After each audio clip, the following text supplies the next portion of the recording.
welcome to PipeCast. We're here with another filler episode, first impression, last review of Orlik's Golden Sliced, which is a Virginia-Perique blend. That is correct. And I'll let Zach do a little bit more talking about it.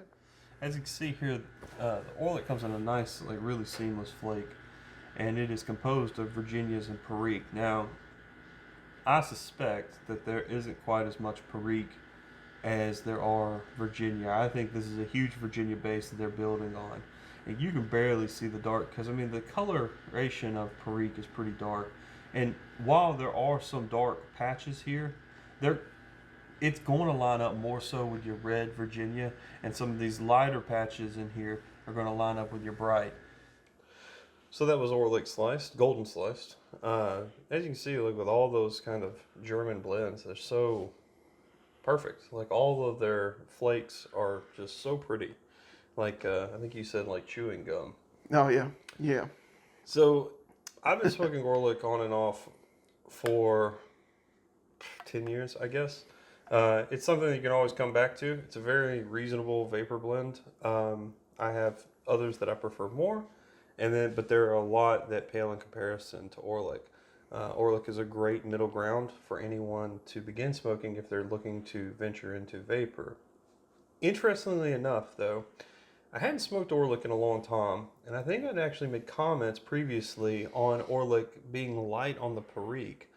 Yet, cracking open a new tin and smoking it, I don't know if the recipe's changed or if I'm just sensing something differently, but it does seem like this has a much more robust helping of Perique than what was previously, on my palate.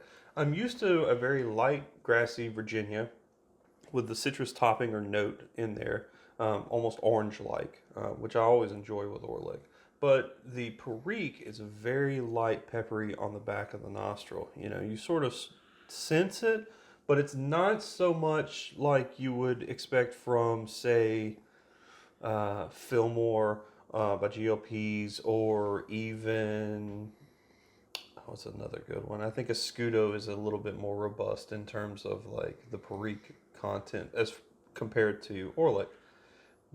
But I've been smoking this recently, just to kind of re-familiarize myself with it before I started speaking out of turn.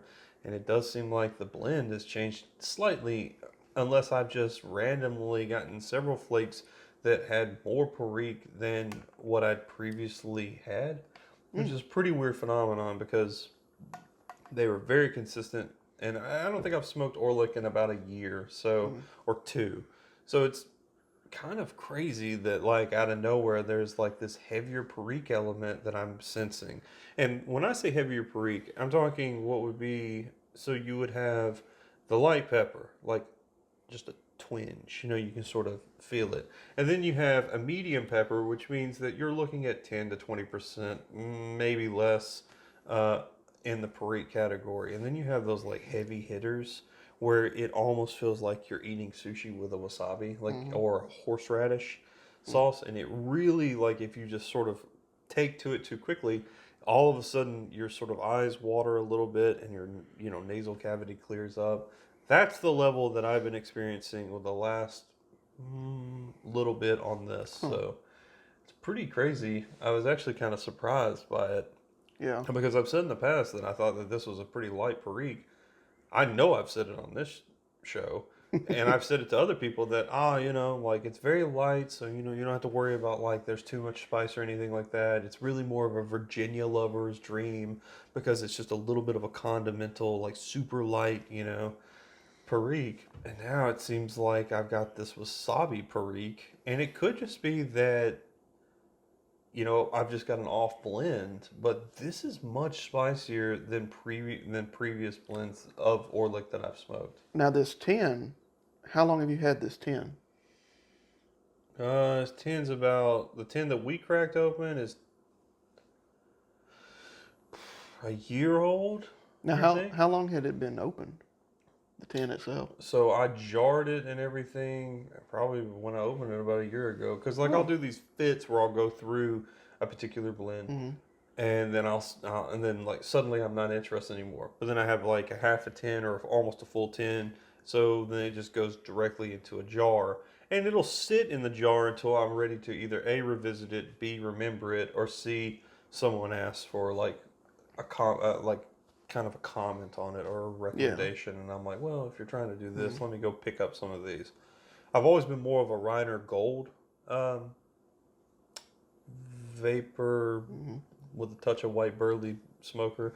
I feel like Reiner is actually a superior flake to Orlik. They're very comparable, but I like Reiner a lot better. So normally I would like, but Reiner I think is a little bit more expensive. So I usually tell people, deviate from Reiner, go with Orlik. Yeah. It's a good starting ground. If you love it, go buy Reiner Gold. Yeah.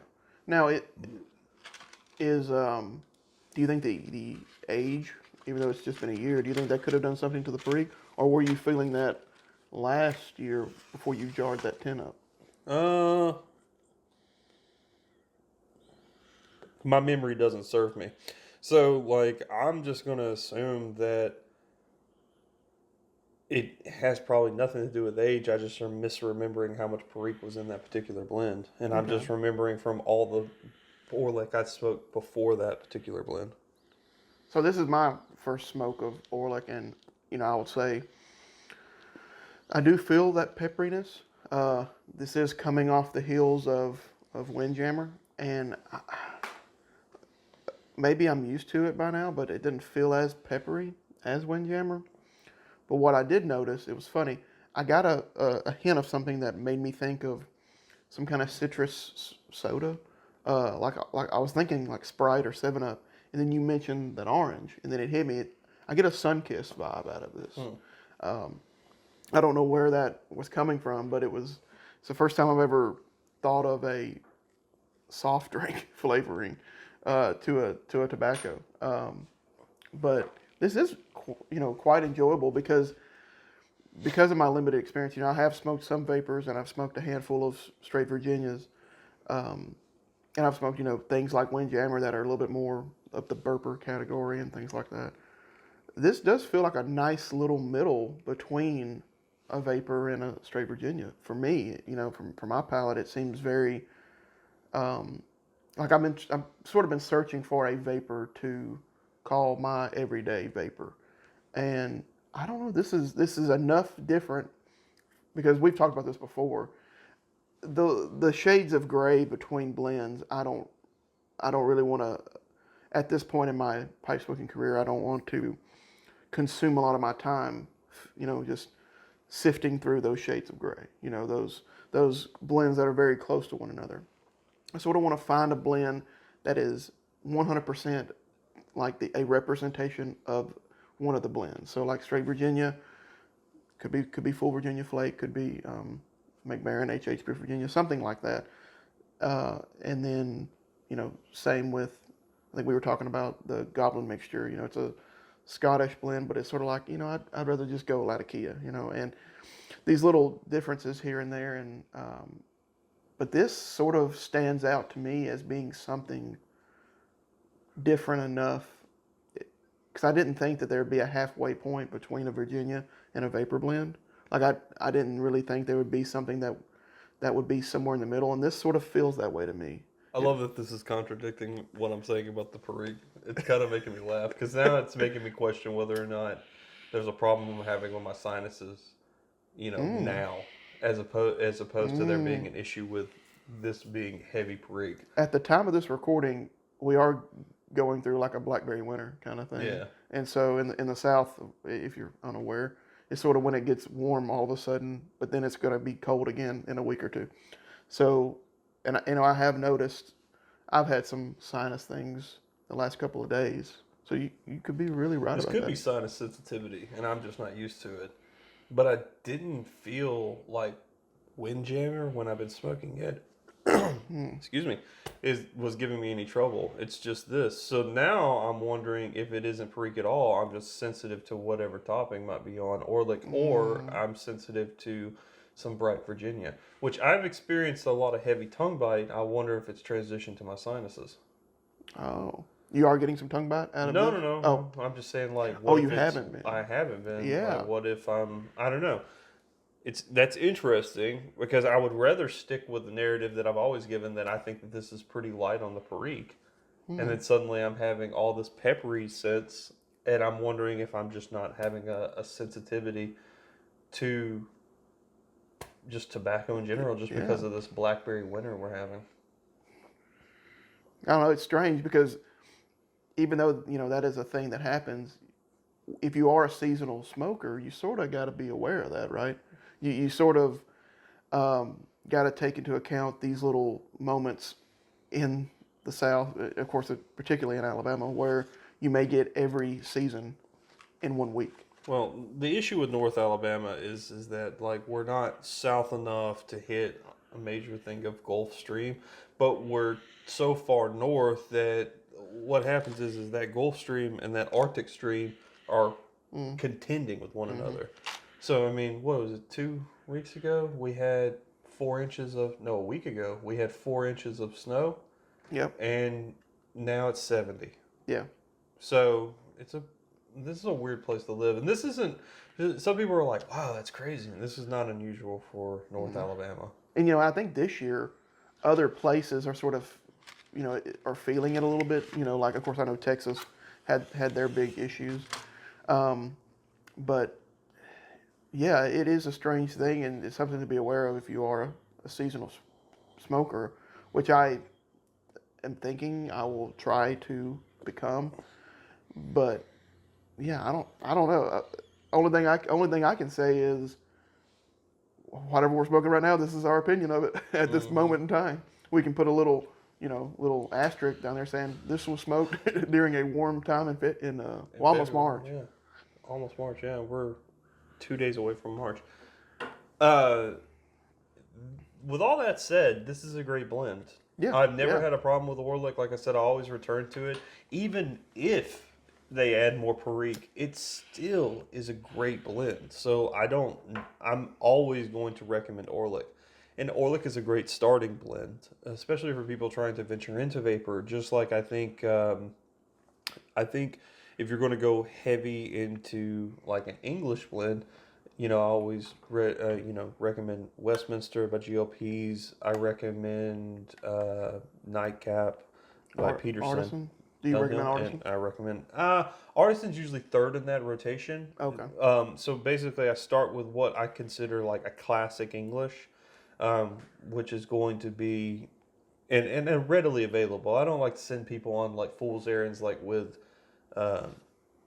Squadron Leader or try to make them go get like Margate or something like that. I try to send them on a quest for a readily available English. So Westminster would be one, and then I say if you try that, go to Nightcap, and then go to Artisan's Blend, and then by the time you've kind of rounded out those three, specifically those English blends, you're ready to venture out on your own. You kind of have an idea of what you're looking for, and you can make your own comparisons. The same thing with vapor. I go Orlik, Reiner. And then, like, if I'm going to push them in a heavy Perique area, I say go Fillmore, which is a GLP's blend as well. Fillmore is one of my top favorite vapor blends. Yeah. But those are great. And then outside, and that's part of the Fog City collection, I think. Then I have these sort of like readily available recommendations. I think the only one I don't have a recommendation for is usually Virginia. But by the time you've gotten someone who might be really new into the hobby through English and through vapor, they're going to start making up their own minds about things. You really don't have to help someone to Virginia or vapor. Burley. Burley. Yeah, it really isn't. Of course, Burley, like there's gold standard Burley is Solani, aged Burley. Yeah. I actually don't have any comparable blends. I'm like, if you smoke Burley, you're going to want to smoke Solani. Now, in the future, we'll discuss one that I think may give Solani a run. If you're price sensitive, I guess, or cost sensitive, because that's one of the reasons why I like Artisan's blend. It's usually the cheapest of those heavy English. Like like right now, I think you can get it for $10 on Smoking Pipes, and that's awesome to me. Yeah. Whereas when you look at, I'm sort of changing blends, but then you look at Dunhill Peterson Deluxe Navy rolls, 17 for the same size 10. Well, Orlik, you can get 100-gram tin of Orlik right now for like $16. Yeah. So like it's just, I know when you're talking about taste and things like that, I guess cost shouldn't play a factor, but sometimes it does. You know, it's a, Everything's always going to play a factor, you know? I mean, I get irritated sometimes when I watch videos, not trying to chase a rabbit too hard, where someone is really praising something for its rarity. That's not necessarily quality tobacco. It's not necessarily a quality blend. And it's also my opinion versus their opinion. So, like, everything I say is sort of null and void, too. But, like, we try to focus in on all of these key factors Yeah. and then give you kind of an idea, a rounded idea of where you can go from. But, yeah, you know, that's just, it's all going to be opinion. It's the same thing with a pipe. If you love it, that's the best yeah, possible opinion, is your opinion yeah. for your pipe. The same can be said for a pipe tobacco, and there's tons of reasons. I'm assuming that there are people who smoke Carter Hall, Prince Albert. I don't think Prince Albert is actually being manufactured anymore, or some of those what is called a codger blend, because their grandfather smoked it, and there is a certain amount of nostalgia Yeah. based into the aroma of the tobacco and not necessarily the actual flavor that you're smoking. That's just as important as loving something. Yeah, I mean it's just part of the the human mind kind of thing. So, yeah, this is a good blend. I would recommend it. Yeah. Like If you're looking on to one get into smoke. it. Yeah. Yeah, on one smoke, I'd recommend it. Yeah. So if you're looking to get into vapors, I think this is a great entry level vapor. And it's always going to be something that I'm going to return to. Yeah, and it may become one of my rotationals. So, There you go. but we hope you enjoyed this episode, and we'll see you on the next one. Thanks again.